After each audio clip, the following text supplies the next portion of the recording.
Thank you. Kelsey Hamilton? Kelsey Hamilton? Yeah, no, she was on Zoom with me. Oh, she's on Zoom. Oh, she is? Ms. Hamilton, there we go. Hi, I'm here.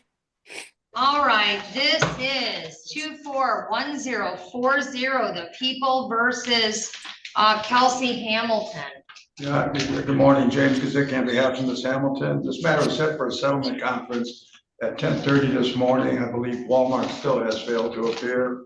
We're moving for dismissal, Your Honor. Walmart did not appear. That's shocking, Your Honor. It's alarming. It's so shocking. Walmart failed to appear. The case will be dismissed without prejudice. Ms. Hamilton, that means those charges can be reissued within a time set by statute. But for now, the case against you is dismissed. Okay, And you're all set. Have a good day.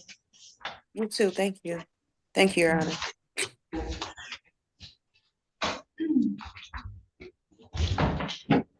Morning, Your Honor. Jeffrey Fanto on behalf of Ms. Gardoki, who is present. Ms. Gardoki is prepared to interview guilty of amended charges of attempted larceny. All right, ma'am, you understand that attempted larceny would be a misdemeanor punishable by up to 45 days in jail and a fine of up to $500 for 3 times the value of the stolen property. Do you understand that? Yes, Okay. Did you go over your constitutional rights with your attorney? yes, Did you understand those rights? yes, And did you sign and date that form, ma'am? yes, Ma'am, you understand that if you enter a plea of guilty, you'll be waiving the trial rights listed on this form. There will be no trial of any kind, yes, right? If you enter a plea of guilty, we won't have a trial because you're admitting guilt, right? Okay. And you understand if you're currently on probation or parole and you enter a plea of guilty, it could be a violation of your conditions. I don't know if you are. I'm not in probation. Okay. And ma'am, you understand that if you're not a citizen, are you a citizen of the United States? Okay. Knowing all of that, how do you plead to the charge of attempted larceny? Guilty. Has anyone forced you to get you to plea? No, Has anyone promised you anything to get you to plea? no, Are you pleading guilty of your own free will? yes, Ma'am, were you in the city of Taylor back on April 5th of 2025? Were you in the city on that day? yes, And did you go to JCPenney on that day? yes. And what'd you do on that day at JCPenney that would make you guilty of larceny? By the time I attempt to take stuff, food from, All right, what'd you attempt to take? Merchandise, I think It so. was clothing and other. clothing? Yes, Okay, did you attempt to leave the store with that clothing? yes, And did you intend to deprive JCPenney of that property? Did you mean to steal it? Did you need to take it? yeah. I'm not mean take it, but I take it.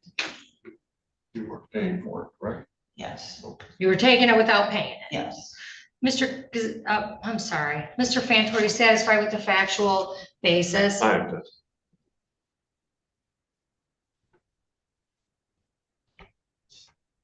All right, I'll accept the plea as knowing and voluntarily given. Ms. Gardoki, you're a thief. You are a thief. You've been stealing for years now. no, Yeah, you just pled guilty to steal. You just got found guilty or pled guilty to stealing from a store in Farmington Hills in 2018. You found guilty from stealing from a store in Beverly Hills in 2019. You had another case against you for theft that was dismissed in 2017. You got a problem. You're a thief. And if you live in the city of Taylor, you come to Taylor to steal, go to Walmart. They don't show up to court. Listen, you have a problem. You're a grown woman and you're not stealing food. You're not stealing things you need. You're stealing, and I don't know if it's the thrill of stealing, like a rush of like doing something bad. I don't know if it's just because you have a bad character. I'm not sure. But thieves generally, in my opinion, have bad character. You're not trustworthy. I'm not doing an immediate sentencing. Generally, I would. She's got a bunch of other theft Okay, cases. I've She's a already- thief. I indicated to her that you would likely refer. So I'm referring you to probation for a pre-sentence investigation. They'll meet with you and they'll determine if you're eligible for probation, if it's appropriate, and if so, what types of things you would do while you're on probation. Ma'am, I don't see any bond conditions. So you're to appear in court as directed. You're not to leave the state without permission of the court. You're not to commit any new crimes while released. You're to immediately notify the court of change of address or phone number. You cannot shop without a person with you that's not a thief. Okay, so if you have a friend or a family member who doesn't steal when they go shopping, you can go shopping with them. We'll call them a responsible adult, okay? But what I mean by that is someone who doesn't steal. You also cannot go back to JCPenney while this case is pending. But quite frankly, Ms. Gardoki, I think it would be best if you stay out of Taylor. If you're gonna steal, go do it where you live. I further did. All right, see you at sentencing.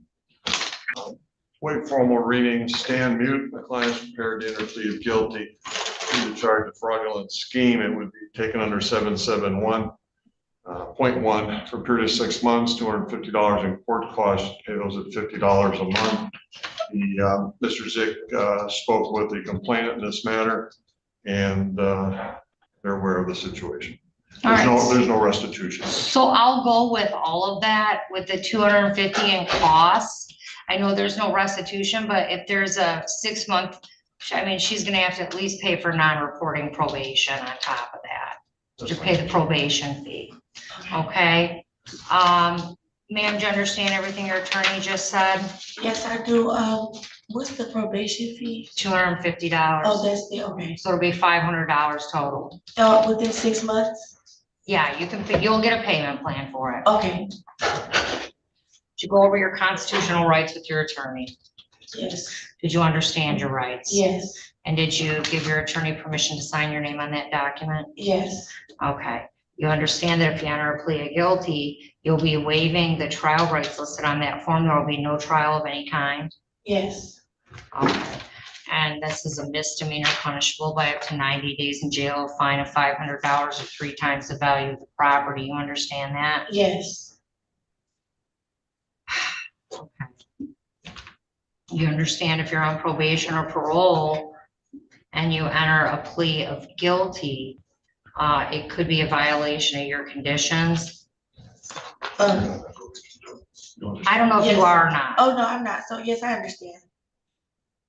And you understand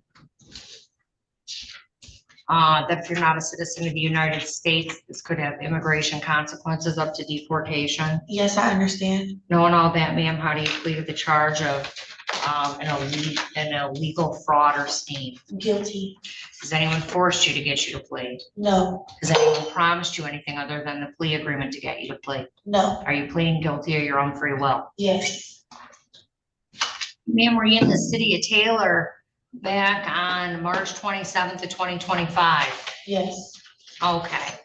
And did you do something on that date that would make you guilty of fraudulent scheme?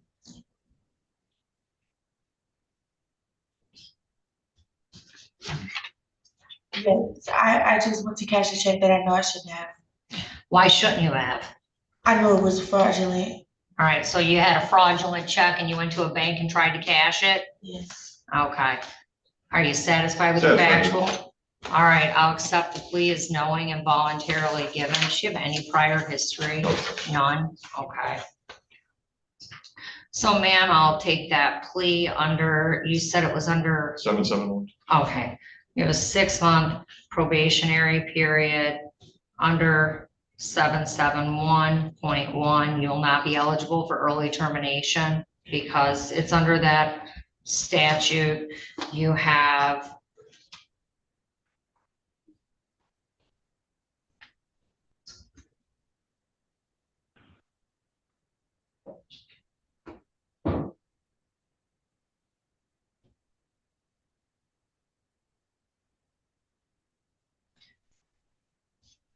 fine $75, court costs $75, crime victims' rights fee is $75, and restitution or state assessment in the amount of $50. That brings your total in fines and costs up to $250. But you also have a probation oversight fee, $250.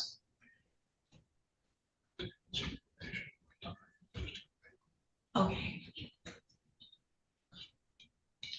Ma'am, these are the terms. You're to stay out, you cannot return to Comerica. okay,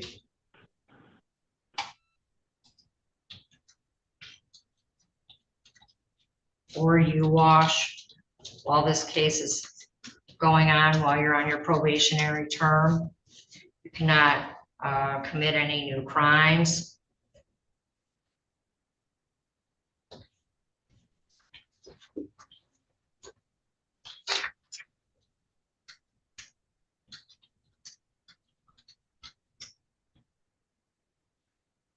You've got no prior criminal history. no, So as of now, those are the terms of your probation, okay, okay?